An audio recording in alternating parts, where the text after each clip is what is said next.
රුපියල් 3000කින් පටන් අරන් දවස් 8න් රුපියල් 50000ක ලාභයක් ලබපු හැටි.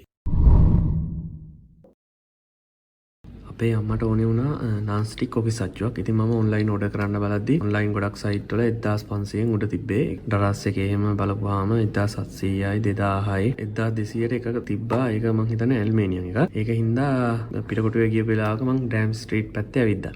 එතකොට මට හම්බුණා ඉන්දියන් පදපු එකක්. ලංකාවේ ගණන් 1300 තමයි තොගක් දුන්නේ. ඉන්දියන් එකක් තිබ්බා රුපියල් 850ක් කියලා එකක් ගන්න හින්දා මං කරපු වැඩේ එකක් අරන් ඇවිල්ලා පොඩක් අම්මට දුන්නා උයලා බලන්න ගැලවෙනවද නැද්ද කියලා බලන්න. ඉතින් ඔහොම ඇද්දි මට හිතුණා නිකන් පෝස්ට් එකක් දාලා බලන්න FB page එකේ. මම ගත්ත කොකිසච්චුවේ ක්ලියර් ෆොටෝ එකක් ගහගෙන Photoshop වලින් edit කරලා Photoshop ඕනෙත් නෑ ඔයාලට Canva වගේ එකකින් කියන්න නෙමෙයි ඕන තරම් softwares තියෙනවා background remove කරන්න. ඉතින් background එක remove කරලා මේ වගේ post එකක් හදලා යටින් page එකේ number එක දාලා ඊට පස්සේ Google search කරලා ඔය non stick කොකිසච්චු වල තියෙන හැඩ ටික බලාගත්තා.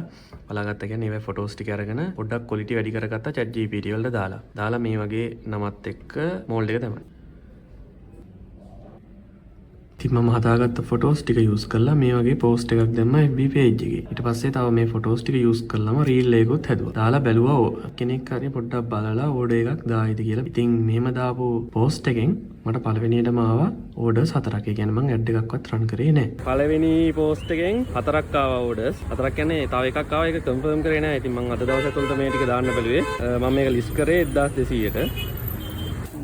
මම පැක් කරන්න යූස් කරන්නේ මේක ඩස්ට්බින් බෑග්. කුරියර් එකේ කියනවා බබල් රැපින් එකකින් බබල් රැපින් එකෙන් රැප් කරන්න කියලා කියන සාමාන්‍ය. ඉතින් මේ බොක්ස් එකේදී කැඩෙන්න විදින්න දෙයක් නැති හින්දා ඩස්ට්බින් බෑග් එකක් තමයි යූස් කරන්නේ මේකට. පැකින් එකටත් ලොකු කොස්ට් එකක් ගියොත් ඉතින් මේකෙන් කුණනකින් තේරුමක් නැහැනේ. අනිවාර්යෙන් අයිටම් එකක් යවන්න කලින් අපි බලන්න ඕනේ අනිවාර්යෙන් ඇතුලේ අදාළ දේවල් ඩැමේජ් නැතුව තියෙනවා කියලා. නැත්නම් මේක ගන්න මිනිස්සු අපිට හෙනේ ඉන්නන්න. ඒ හින්දා අනිවාර්යෙන් ඕඩර් එක පෝස්ට් කරන්න කලින් අනිවාර්යෙන් චෙක් කරලා බලන්න ඕනේ. මේ වීඩියෝ එකේ ඉස්සරහට යනකොට ඔයාලා දකි මම කුඹියෝ ඩිලිවරි එක තමයි යූස් කරලා තියෙන්නේ. හැබැයි ඔයාලා අලුතෙන් රෙජිස්ටර් වෙන්න එහෙම හිතන් ඉන්නවා නම් කුඹියෝ ඩිලිවරි එකේ මම ඔයාලට මේක රෙකමන්ඩ් කරන්නේ නැහැ. මොකද ඉස්සර නම් ඇත්තටම හොඳයි. දැන් ගොඩක් වෙලාවට කස්ටමර්ස්ලට කෝල් කරන්න නැතුව බොරුවට රීෂෙඩියුල් කරනවා. ඊට පස්සේ දවස් 4-5 යනකම් ඩිලිවර් කරන්න නැතුව තිබිලා ඊට පස්සේ කස්ටමර්ට කියනවා කිලෝමීටර් 5ක් 6ක් මගට ඇවිල්ලා ඒ ටවුන් එකට එන්න. එතකොට ඕනනම් අයිටම් එක වාට දෙන්නම් කියලා කියන්නේ. ඉතින් එතකොට අපි ඒ වගේ දෙයකට ඩිලිවරි සර්විස් එකක් යූස් කරලා වැඩක් නැහැ. ඒක හින්දා ඔයාලා මේක යූස් කරන්න හිතන් ඉන්නවා නම් මම රෙකමන්ඩ් කරන්නේ නැහැ. මොකද සාමාන්‍යයෙන් මෙන්න මේ බිල් පොත්වල තමයි ලියලා ලැබුවේ. දැන් ඒ වුණාට ඔෆිස් එකෙන් ෂේප් එකේ print out එකක් ගන්නවා බාර් කෝඩ් එකත් එක්කම.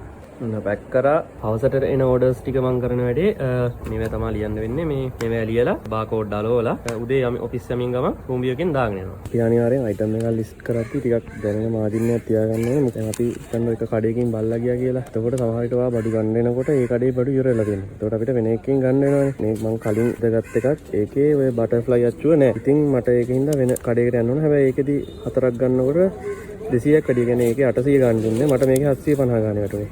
ඉතින් අන්න ඒ වගේ දේවල් වෙනවා. ඒකින්ද අපි පොඩ්ඩක් අර රිස්ක් එක අඩු වෙන්න පොඩි මාජින් එකක් තියාගන්න ඕනේ වැඩිපුර අනිවාර්යයෙන්.